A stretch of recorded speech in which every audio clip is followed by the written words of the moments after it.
ವೀಕ್ಷಕರೇ, ನೀವು ನೋಡ್ತಾ ಇದ್ದೀರಾ ಬಿಕೆ ನ್ಯೂಸ್ ಕನ್ನಡ. ನಾನು ರೋಹಿಣಿ ತೊಡ್ಮನಿ. ಕಗ್ಗೋಡದಲ್ಲಿ ಅಯ್ಯಪ್ಪ ಸ್ವಾಮಿ ಮಾಲೆ ಧರಿಸಿ ಕಟ್ಟುನಿಟ್ಟಾಗಿ ವ್ರತ ಪಾಲಿಸುವುದರಿಂದ ಆತ್ಮಶುದ್ಧಿಯಾಗಿ ಸರಳ ಹಾಗೂ ಸಮಾಜಮುಖಿ ಜೀವನ ನಡೆಸುವ ಶಕ್ತಿ ನಮ್ಮದಾಗಿರುತ್ತದೆ ಎಂದು ಸಂಗಮೇಶ್ ಬಡಿಗೇರ್ ಗುರುಸ್ವಾಮಿಗಳು ಹೇಳಿದರು. ಸಮೀಪದ ಕಗ್ಗೋಡ ಗ್ರಾಮದಲ್ಲಿ ಶನಿವಾರ ಸಂಜೆ ಹಮ್ಮಿಕೊಂಡಿದ್ದ ಅಯ್ಯಪ್ಪ ಸ್ವಾಮಿ ಮಹಾಪೂಜೆ ಅಗ್ನಿಪೂಜೆ ಸಮಾರಂಭದಲ್ಲಿ ಅವರು ಮಾತನಾಡಿದರು. ಅಯ್ಯಪ್ಪ ಸ್ವಾಮಿ ವ್ರತ ಪಾಲಿಸುವ ಮೂಲಕ ಅನೇಕ ಜನರು ದುಶ್ಚಟಗಳಿಂದ ದೂರವಾಗಿ ಉತ್ತಮ ಬದುಕು ನಡೆಸುತ್ತಿದ್ದಾರೆ. ಸಾಕಷ್ಟು ಜನ ಸಮಾಜ ಸೇವೆಯ ಸಂಕಲ್ಪಕ್ಕೂ ಮುಂದಾಗಿದ್ದಾರೆ. ಪ್ರತಿ ವರ್ಷ ನಮ್ಮ ಭಾಗದಲ್ಲಿ ಮಾಲೆಧಾರಿಗಳ ಸಂಖ್ಯೆ ಹೆಚ್ಚುತ್ತಿದೆ ಎಂದರು. ಸತತ 18 ವರ್ಷಗಳ ಕಾಲ ಮಾಲೆ ಧರಿಸಿ ವ್ರತ ಪಾಲಿಸಿದವರ ಶಬರಿಮಲೆ ದರ್ಶನಕ್ಕೆ ಹೋದಾಗ ಒಂದು ತೆಂಗಿನ ಸಸಿ ನೆಡುವ ಸಂಪ್ರದಾಯವಿದೆ. ಈ ಬಾರಿ ನಾನು ಕೂಡ 18 ವರ್ಷಗಳ ವ್ರತ ಪೂರೈಸಿದ್ದು ಶಬರಿಮಲೆಗೆ ಒಂದು ತೆಂಗಿನ ಸಸಿ ಒಯ್ಯುತ್ತಿದ್ದೇನೆ.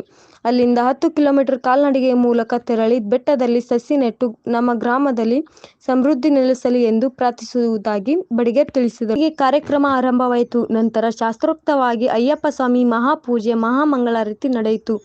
ಸಂಗಮೇಶ್ ಬಡಿಗೇರ್ ಗುರುಸ್ವಾಮಿಗಳನ್ನು ಭಕ್ತರು ಸನ್ಮಾನಿಸಿದರು. 300ಕ್ಕೂ ಹೆಚ್ಚು ಅಯ್ಯಪ್ಪ ಮಾಲೆಧಾರಿಗಳು ಸಂಗು ಗುರುಸ್ವಾಮಿ, ಕಮ್ತು ಗುರುಸ್ವಾಮಿ ಚಿಕ್ಕಪಡಸಲಗಿ, ಕಾಸಯ್ಯ ಹಿರೇಮಠ್, ವಿಶ್ವಾನಂದ ಸ್ಥಾವರಮಠ್, ಪತ್ರಕರ್ತರಾದ ಸಿದ್ದರಾಮ್ ಇಟ್ಟಿ, ಶಂಕರ್ ಹೆಗಡಾಳ್, ಕಲ್ಲು ಬಳ್ಳಾರಿ, ಯಲ್ಲಪ್ಪ ಹಾದಿಮನಿ, ವಿಠಲ್ ತಳವಾರ್, ಪರಶುರಾಮ ವಾಲಿಕಾರ್, ಭೀಮರಾಯ್ ದೊಡ್ಮನಿ ಕಾರ್ಯಕ್ರಮದಲ್ಲಿ ಉಪಸ್ಥಿತರಿದ್ದರು.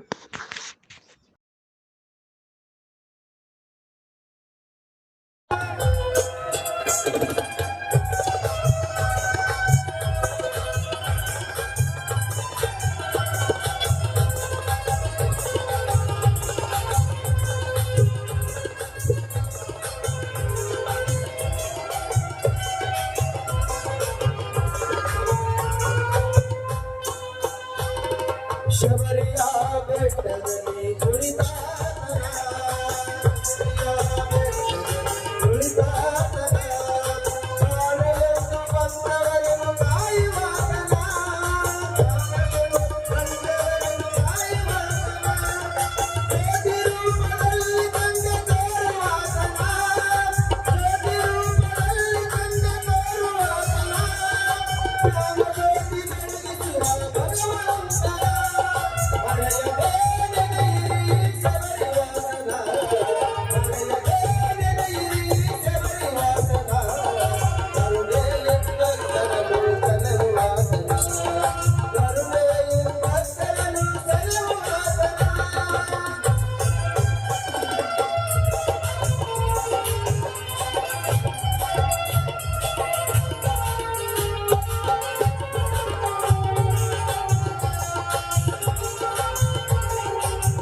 ಸ್ವಾಮಿಯೇ